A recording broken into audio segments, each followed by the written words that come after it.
Hello, I'm Elizabeth Henson, and this is my Healthy People 2020 Arthritis Prevention Project. Please enjoy. Today we're going to be talking about the mission of Healthy People 2020, the goals of Healthy People 2020, determinants of health, how arthritis is involved in Healthy People 2020, what exactly is arthritis, osteoarthritis, rheumatoid arthritis, the treatments that are available, Arthritis Healthy People 2020 objectives, and an interview that shows the application of the nursing process. So what is the Healthy People 2020's mission? Healthy People 2020 strives to complete the following: identify nationwide health improvement priorities, increase public awareness and understanding of the determinants of health, disease, and disability and the opportunities for progress, provide measurable objectives and goals that are applicable at the national, state, and local levels, engage multiple sectors to take actions to strengthen policies and improve practices that are driven by the best available evidence and knowledge, and lastly, to identify critical research, evaluation, and data collections that are needed. Now that we understand the mission of Healthy People 2020, let's look at some of its goals. The following are the goals of Healthy People 2020. Obtain high quality, longer lives free of preventable disease, disability, injury, and premature death. Achieve health equity, eliminate disparities, and improve the health of all groups. Create social and physical environments that promote good health for all. And lastly, promote quality of life, health development, healthy behaviors across all life stages. Let's talk about the determinants of health. So what exactly are the determinants of health? Well, the range of personal, social, economic, and environmental factors that influence health status are known as determinants of health. The determinants of health fall under several broad categories, which includes the following: policy making, social factors, health services, individual behavior, biology, and genetics. So how do the determinants of health fit within Healthy People 2020? Well, I got this visual aid or chart from healthypeople.gov that explains health outcomes and how they're based on the determinants of health. And it also shows how the overarching goals are involved. As you can see, the determinants of health can be very complex. So join me and let's watch a clip that explains determinants.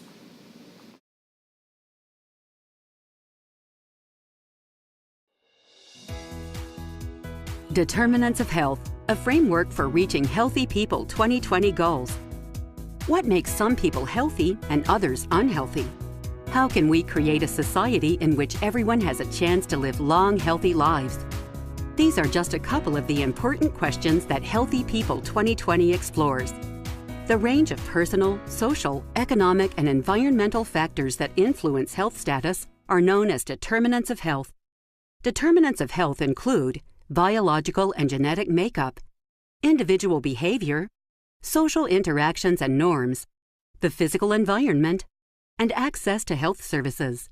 For example, stress, discrimination, education, housing, and unemployment are all determinants of health.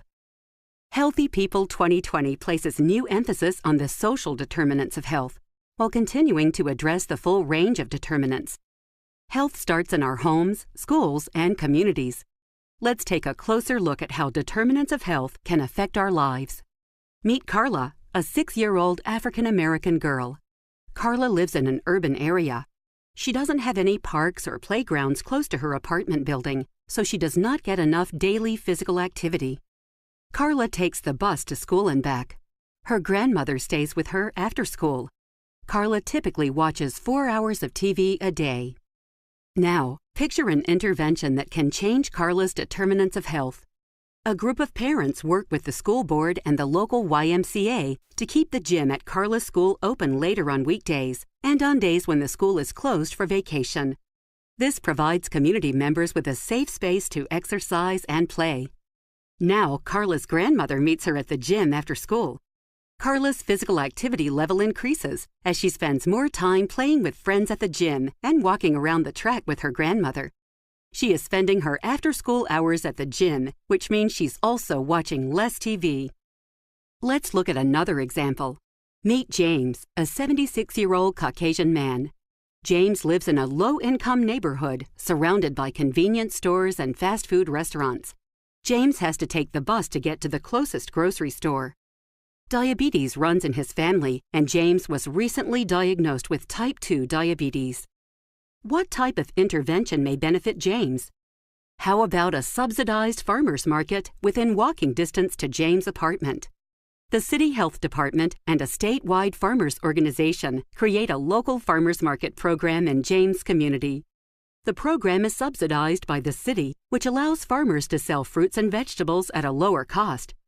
The farmers market program targets high-density, low-income neighborhoods like James. Now, James walks to the farmers market each week, increasing his physical activity level. He's eating more fruits and vegetables now that he can afford them. James is also eating less canned food, higher in sodium.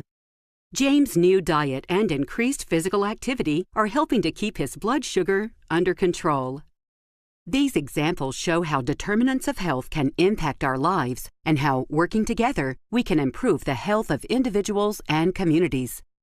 Public health interventions typically target one or more determinants of health through information, policies, and programs. Each intervention is designed to produce a specific health outcome or outcomes. As we saw with Carla and James, an intervention can have multiple outcomes including positive behavior change, reduction in diseases, conditions, and their risk factors, fewer injuries, improved well-being and health-related quality of life, and increased health equity and reduced health disparities. This is at the core of the Healthy People 2020 framework. Every intervention has a life cycle of its own, a continual process of improvement made up of 4 phases: assessment, monitoring, evaluation, and dissemination. Through this cycle, an intervention can be refined for greater effectiveness. Healthy People 2020 places renewed emphasis on determinants of health, health equity, and healthy development throughout all stages of life. By addressing determinants of health and promoting health equity and healthy development across the lifespan, Healthy People 2020 provides a framework for a society in which all people can be healthy, both now and for generations to come. For more information, go to healthypeople.gov. Well, now that we have a good basic understanding of Healthy People 2020, let's look at how arthritis is involved in Healthy People 2020. Before we can talk about how arthritis is involved in Healthy People 2020, let's learn a little bit about arthritis. Arthritis is known as joint inflammation. It encompasses more than 100 different types of diseases and conditions. The 2 major types of arthritis is osteoarthritis and rheumatoid arthritis. We are going to focus today on the 2 major types of arthritis. The first one is osteoarthritis. It's the most common type of arthritis and is known as the wear and tear arthritis. Osteoarthritis is most commonly found in the knees, hips, hands, fingers, and the spine. The exact cause of osteoarthritis is still unknown, but we still have a general idea of how it occurs. It is believed that osteoarthritis is due to joint damage that is caused by repetitive movement or the result of an injury. Either way, osteoarthritis is the result of erosion of cartilage, the part of the joint that covers the ends of the bones. Even though we don't know the exact cause of osteoarthritis, We do know some of the factors that may contribute to your risk of developing osteoarthritis. These factors include age, gender, joint injury or overuse caused by physical labor or sports, obesity, joint alignment, and genetics. So, what are the symptoms of osteoarthritis? Well, for many people, the first sign of osteoarthritis is their joints start aching after physical work or exercise.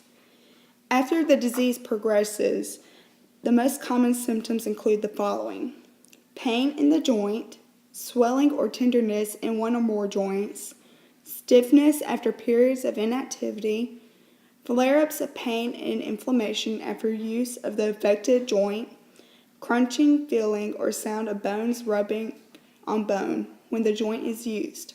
This is called crepitus. As you can see from the symptoms, osteoarthritis comes on slowly, or it has a slow onset. Osteoarthritis is also diagnosed by two ways: X-rays or joint aspiration. Now let's talk about rheumatoid arthritis. Rheumatoid arthritis is an autoimmune disease where the body's immune system attacks normal joint tissue. It is an ongoing disease with periods of activity known as flare-ups and periods of remission. Just like osteoarthritis, the exact cause of rheumatoid arthritis is unknown. The symptoms of rheumatoid arthritis includes the following: pain and stiffness lasting for more than 1 hour in the morning or after a long rest, symmetrical pattern of inflammation, fatigue and occasional fever, malaise, and about 25% of people with the disease develop small lumps of tissue under the skin called rheumatoid nodules. Just like osteoarthritis, there are factors that contribute to rheumatoid arthritis development. These two factors include genetics and infection. Rheumatoid arthritis is diagnosed by two ways: X-rays and blood testing. The following are the effects of rheumatoid arthritis. Tendons can become inflamed and may rupture or tear apart. Swelling can severely damage or destroy ligaments that hold joints together. Also, you can have damage to joint cartilage and bones. And lastly, erosion of the bones of the joint can occur, which causes pain and deformity. So let's now look at treatment options available for arthritis. One thing that needs to be understood is there's no way to cure or reverse the damage that's already been done. Treatment options that are available are to help relieve symptoms and prevent further damage. The following are the treatment options available: medications, exercise, diet, alternative therapy, and surgery. Here are a list of the medications that can be used to help with arthritis.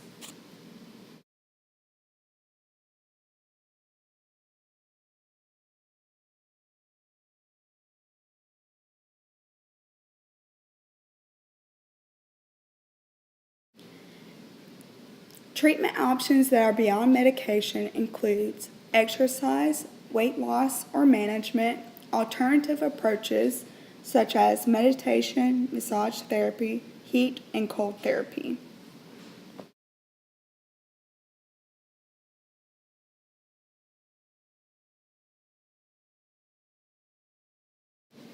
Now that we understand arthritis, let's look at the Healthy People 2020 arthritis objectives.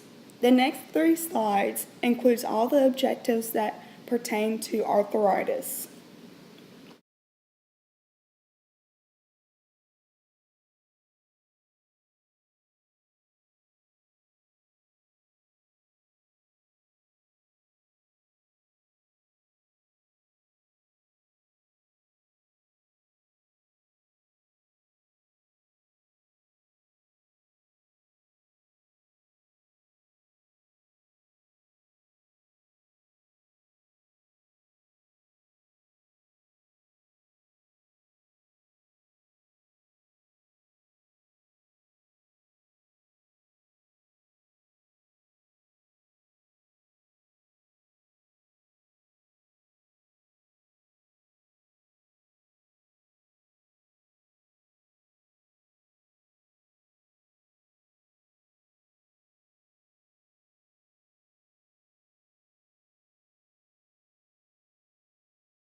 Here's my interview with one of the RNs at Tioga Manor Nursing Home.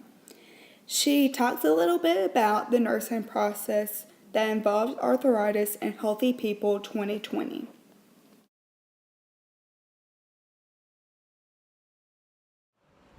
Healthy People 2020 centers around attaining longer lives free of preventable diseases for our citizens. Thinking about your patients, do you view arthritis as a preventable or partially preventable disease, and why? I view arthritis as a partially preventable disease. As you get older, as your body becomes older, you will have the degenerative changes that you cannot change. It's just a part of life. Although there are things that you can prevent, such as your weight, different activity limitations that you allow yourself to do when you're in your younger years, in your 30s, your 40s, your 50s. That's why it's so important to watch for weight management and allowing yourself time to exercise and have the appropriate activity more than 3 times a week, so that you can, maybe you can't prevent something from happening, but you can prolong it, or it doesn't have to be worst case scenario. How does arthritis affect the quality of life of your patients? Although many people have arthritis, it can be a debilitating disease. Most people think that it's a very common disease, which it can be, but it can have many factors on your life as far as debilitating your ability to perform certain activities, even such as buttoning your own shirt. So with that in mind, it affects everything that you do, regardless if it's walking 100 feet, go and check your mail, or even brushing your teeth. If you could be part of planning for the education of the public at an early time of their life, what would you do to create social and physical environments to help reduce the risk of developing arthritis later in life? As a nurse with community health background, I usually take care of patients through home health that already have the disease. It would be nice to actually discuss it with people in their 40s and 50s and teach them ways they could prevent it, such as, again, activity, allowing yourself exercise time 3 times a week, watching your weight, also trying to inform them of different activities that are best for their bodies, such as swimming or cycling instead of running, that can cause pressure and joint disease. How would you encourage collaborations across communities and sectors of the community to address arthritis awareness and prevention? One way that we can address the issue of arthritis and the awareness of it is to inform our senior citizens and their children that are middle-aged regarding the disease process, whether it's through the Council on Aging, where we could invite different doctors, whether it's family practitioners or actual physicians that specialize in arthritis, or orthopedic physicians that could teach and show them different techniques on how to prevent the disease process. A lot of understanding the disease is just communication and collaboration between physicians and their patients and their families. After a person presents with arthritis, how do you empower individuals in making informed health decisions regarding arthritis? When one is diagnosed with arthritis, one of the best ways to inform them of the disease process and to collaborate their plan of care is to involve everyone, whether it not just be nursing, but getting therapists involved, getting physical therapists along with occupational therapists involved, so that they can learn how to adapt to different things. They may be able to do the same activity, just not the same way they were used to before.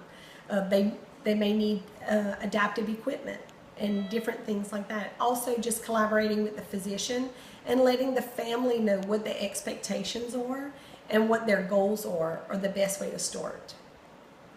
Hello, My name is Kim Lemoyne. I'm the Director of Nurses for Tioga Community Care Center. And I would just like to say that it was a pleasure doing the interview, and I hope you all will in your future for your RN degree. I am also a graduate from LSUA, so good luck and congratulations.